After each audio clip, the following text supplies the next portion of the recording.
my sofa and I have been getting far more acquainted with one another. It's usually an evening meeting that we have whenever we can. And what with the invention of streaming video, it's almost like a siren song after a long active day that calls me to light on the soft and plush cushions and float away into the land of good BBC television. And inevitably, my spry and perky daughter brings me back to the land of reality when she bounds into the room and says, "Want to do something?"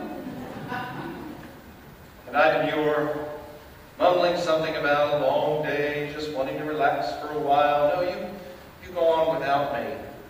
And I get that disapproving look that youth can give their elders, that, "Gosh, you really are getting old" look, before she leaves the room and leaves me in my idleness. And I know that look because it's the very same one I used to give my father when I could not fathom why the recliner was more attractive at day's end than running around with me, his 14-year-old son.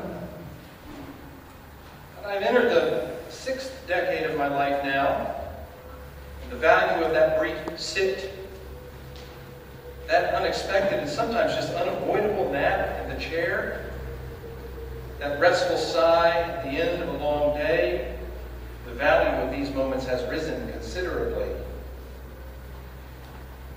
And that's all well and good, I suppose, at least as it relates to the cycle of life. Our verve for living may not be so suppressed, but our reservoir of energy isn't as boundless as it once has seemed. Hurts might hurt a little more. Takes a bit longer to slough off the flu. We don't carry on as much as we once did. I understand that cycle, I think. At least I'm beginning to understand it. But it's really the cycle of faith, in which I'm more concerned this morning. That cycle, that can also be a most challenging run, taking us through times of eager acceptance or great elation, maybe of great skepticism, an apathy or neglect of spiritual practice, a time of a bit of spiritual depression even, maybe another time of renewal of faith lost, or maybe just the lost part. I'm always particularly moved by the expression of my elders who feel as though faith is no longer there for them, or they are no longer of benefit to the faith.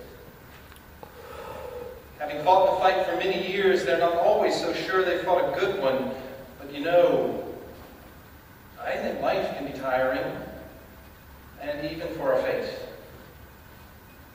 While it seems there are always those who continually rise to the occasion, for many a seat on that comfortable sofa, leaving matters of faith and concerns of church to others, seems a reasonable desire.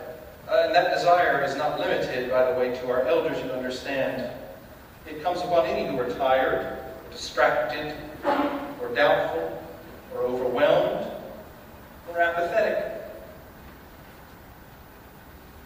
I've had elders tell me that they should become inactive in the church because they can't get here anymore, as if attendance is the only mark of Christian faith.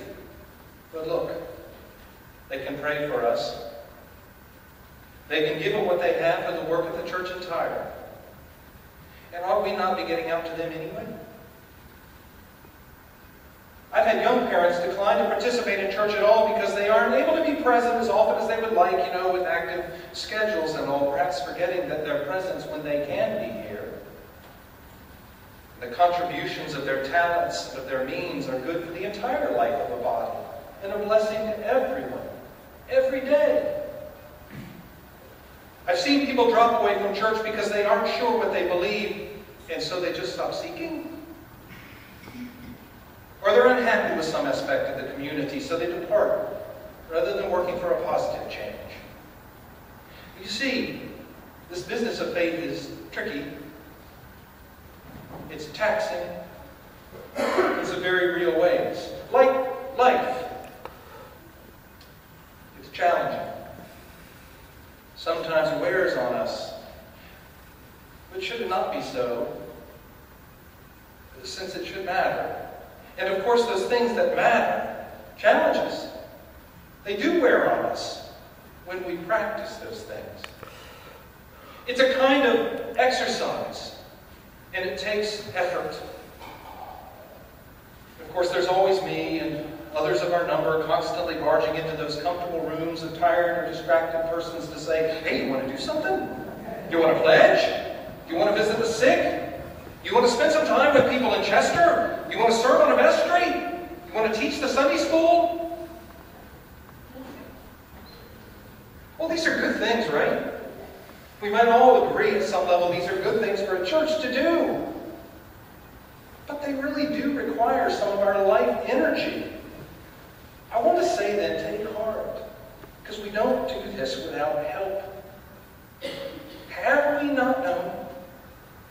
Have we not heard? The Lord is the everlasting God, the creator of the heavens and the earth. God does not grow faint or grow weary. God's understanding is unsearchable. God gives power to the faint and strengthens the powerless.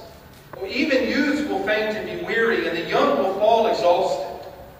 Those who wait for the Lord shall renew their strength. They shall mount up with wings like eagles. They shall run and not be weary. They shall walk and not be faint.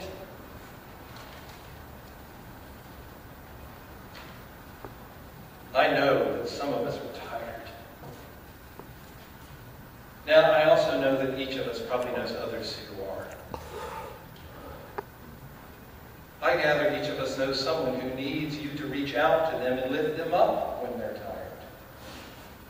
To bring them back into communion and community with this community of the body of Christ.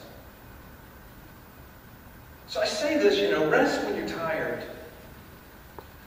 But then accept the unsearchable depths of the energy and the glory that is God's, who renews the weary, who challenges the comfortable, who guides the lost, who heals the sick, who casts out our inner darkness, who sustains the entire creation.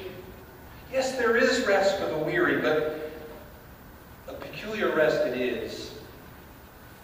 For there is no end to our purpose. There is no end to our prayer. And there is no limit to the love that we can give to each other and to the world around us. Do we not know this? Have we not heard?